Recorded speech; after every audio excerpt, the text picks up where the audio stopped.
Bonjour tout le monde et bienvenue dans la petite vide du jour. Aujourd'hui, l'achillée millefeuille. Alors l'achillée millefeuille, c'est une vivace.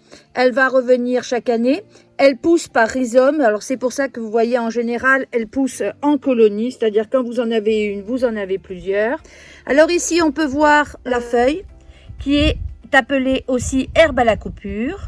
Alors millefeuille bien sûr parce qu'on voit que c'est constitué de plein de petites feuilles et qu'elle est très découpée. Moi, ça me fait penser à une dentelle. Si vous la froissez et que vous la sentez, vous allez reconnaître un parfum très particulier. Elle est très odorante. On utilise aussi bien la feuille, la fleur et la racine avec des posologies qui sont complètement différentes. Alors moi, je me suis coupée l'an dernier et je savais qu'elle était hémostatique, donc je l'ai mis directement sur ma blessure et c'est assez impressionnant, ça s'arrête de saigner.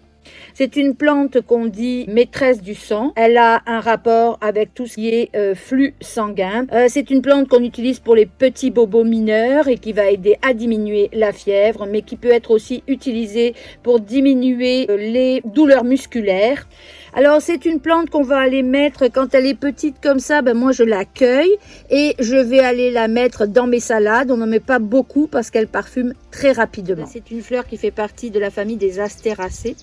C'est une fleur qui est en corymbe parce qu'on voit qu'elle s'attache à des endroits complètement différents. Et on a donc un ensemble de fleurs. Chaque fleur est constituée par un ensemble de fleurs, à la fois des fleurs tubulaires et des fleurs ligulées. Voilà, c'était la petite vide du jour. Au revoir.